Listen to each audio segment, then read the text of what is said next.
So, we are going about, the business of doing what we do here every Sunday. And I was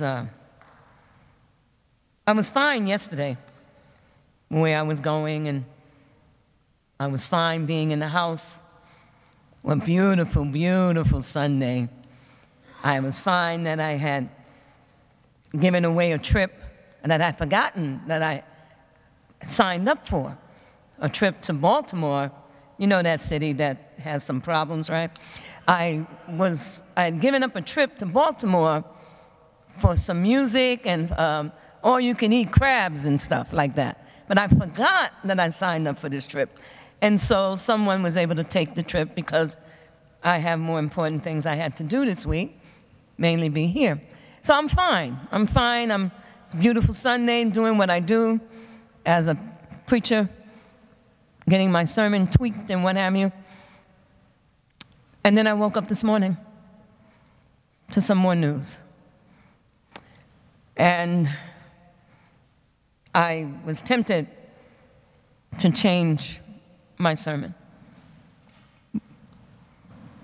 And then I realized, well, you didn't plan for that.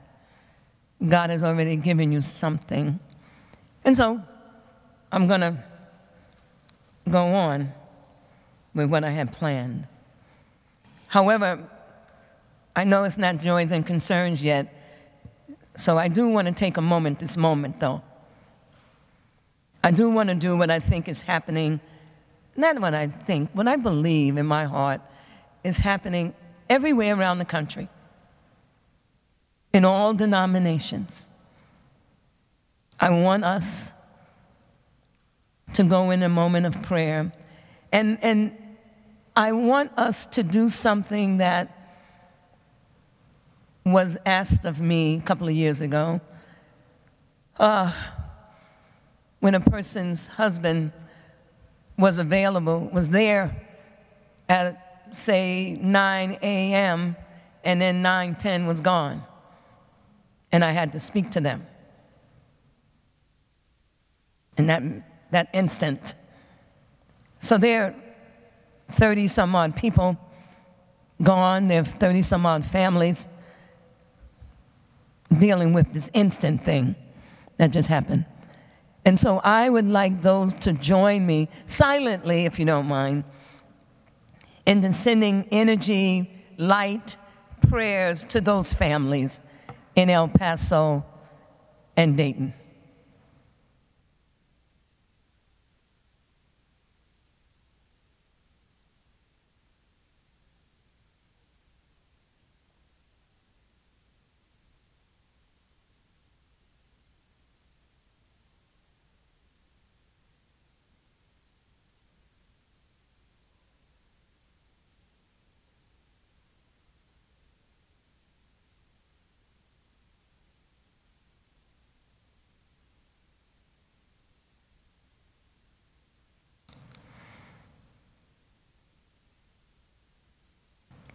Thank you so much.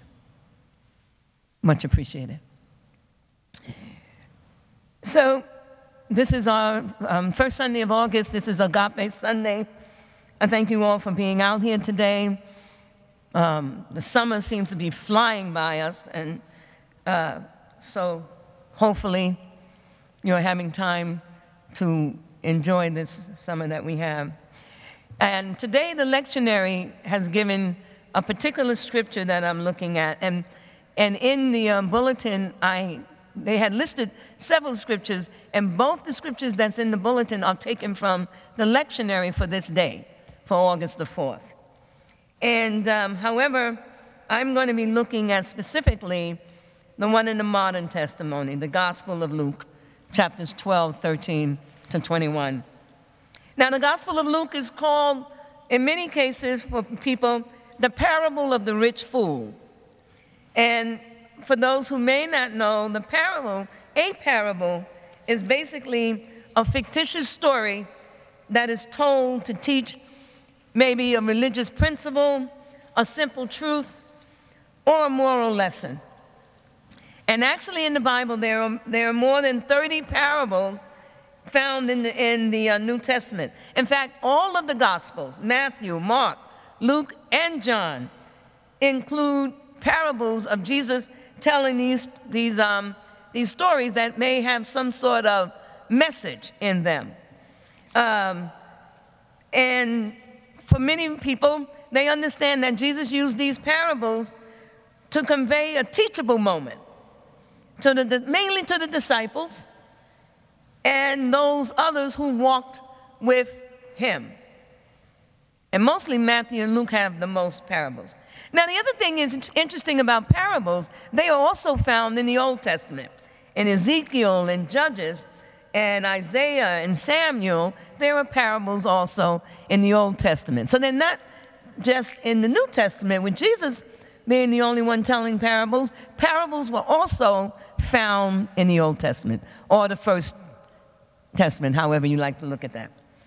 And then we also have parables found, not limited to the Bible, but even some were found by writers of fables and fairy tales. Some you may even know. The Boy Who Cried Wolf is a story that also is listed as a parable. The Tortoise and the Hare, another parable. And the Emperor's New Clothes. So we see that parables can be found in many places. But back to Luke, chapters 12, 13, and 21.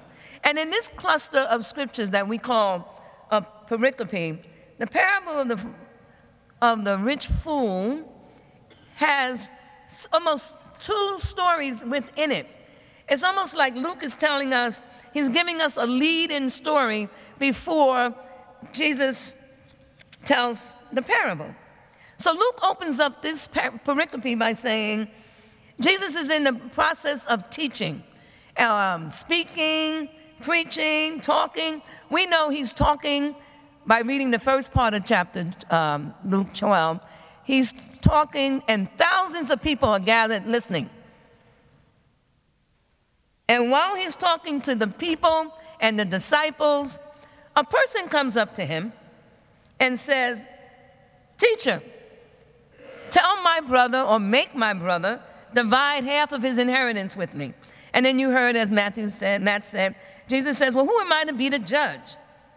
Take heed, be on your guard against greed, for one's life does not consist in the abundance of possessions."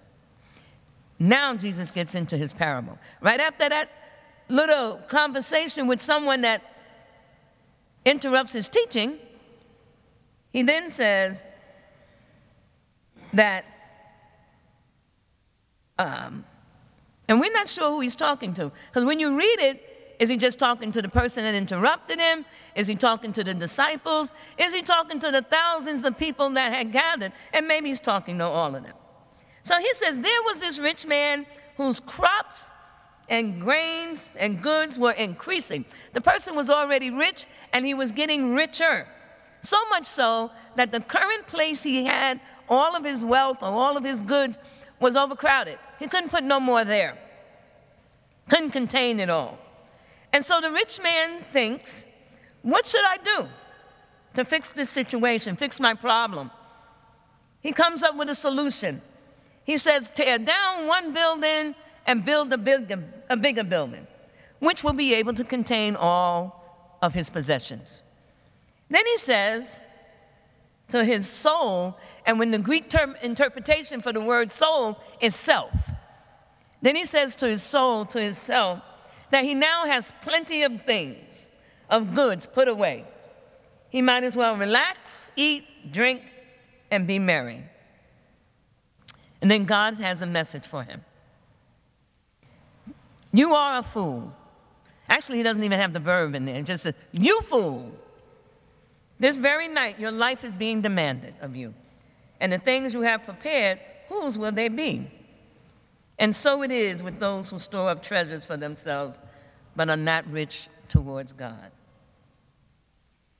Now, let me relax a bunch of people in the room. This is not going to be a put down on wealthy people. So we can all relax, those of you who fit that category. You can let that go by and by.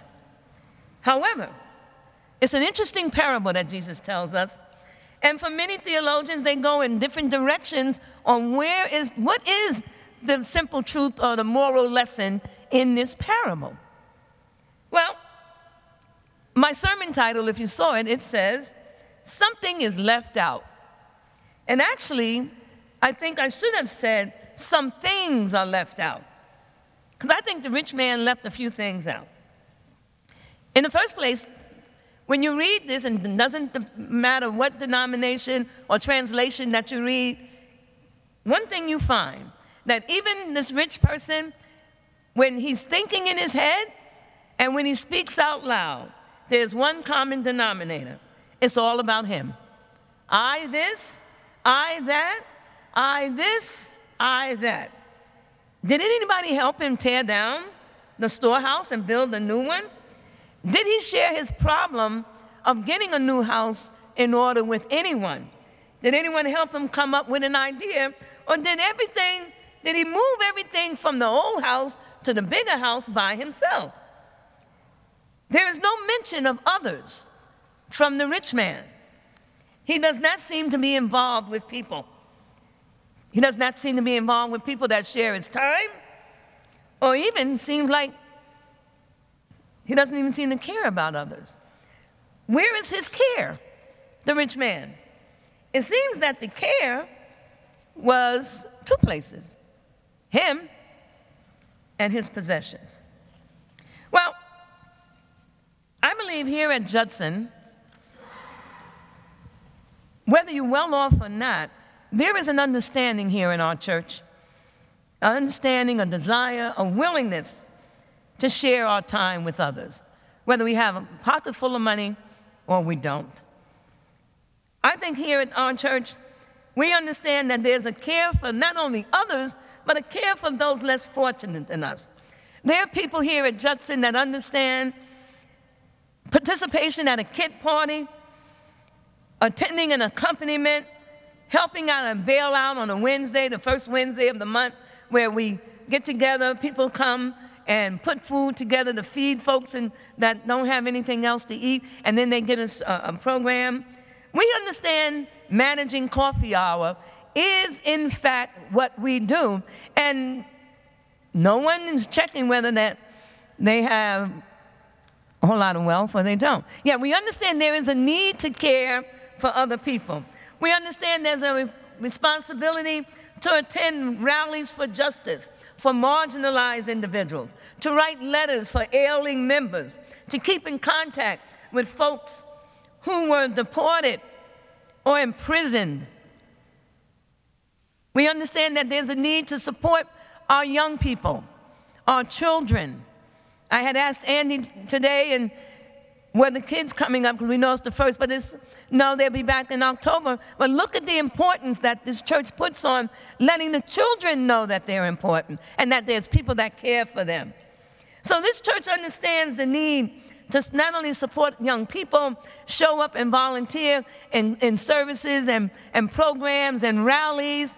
I remember going on the march, the Gay Pride March, and some of you know I'm same gender attracted and some may not. But needless to say, I marched with people that I know clearly were not in that heat. We were all on our feet for 4 or 5 hours that day, because there was an understanding that this is justice work. There was an understanding that this is a care for other people. And so I believe here at Judson, we get that support for others, to give it to others, to help struggling artists, to help or pray for people in need. Doesn't require all of us to do it, just requires those of us who believe in it. Or maybe the one thing that we also do here in this area that seems a rich man didn't get is that we simply have a conversation with another person, whether they be from the same background as we are, or if you talk to me, whether they are of a different persuasion. We understand the value of just having a conversation what it does to a person. It makes them feel welcome. It makes them feel there's nothing wrong with them.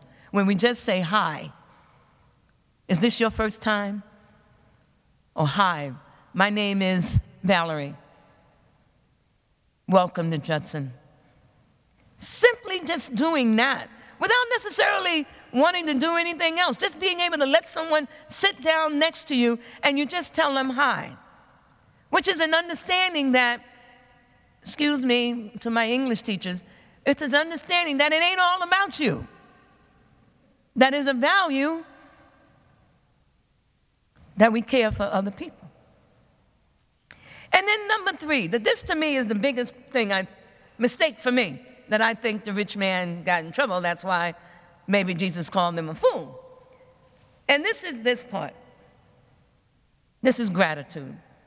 At no time in that little bunch of scriptures, in that pericope, did this person of wealth say thank you to anyone. But at no time did he say, did anyone help him amass the wealth? How about, were there folks that worked alongside of him? Were there any loved ones that stood by his side, supported his dream or his vision? Can anyone else share in the happiness that apparently he has amassed besides him? Did he thank the people that moved his wealth from one space to the other, or did he do it by himself? You see, as people of faith, we understand the importance of telling God, Jesus, thank you. We understand the importance of saying thank you to someone, whether you have a lot of funds or you don't, for we understand that our support system, our home, our loved ones is key. Having somebody want to be around you is a blessing. Having somebody care that you are here today is a blessing. Things may always go correct. However, knowing that you have someone that acknowledges your existence is a blessing. In my mind, the rich man is a fool because he did not remember to tell God or tell someone thank you, that I appreciate your help, that I thank you for your time, thank you for your support, thank you for your love. Now, he didn't do any of that, apparently. Now, we understand that at the end, which is another sermon for another day, on how, poof, things can change in an instant, and last 24 hours have told us that. So, does Jesus' parable from the first century continue to have meaning in the 21st century? I would say yes. Whether wealthy or not, we must give thanks to God for the people, for the pets that you love, for the homes that you have, for the earth. Being able to say something of nicety, I thank you for just your existence, is what I think is a necessity. Because it lets us understand that we're not we're not here alone. Because even with those little 4 sentences, all that this person accomplished and moved and thought, was no one else there? And let's play it out for a hot minute. Suppose he was the only one. Can you really be married just like that? With all of that and nothing and no one to even know that you have it? Amen.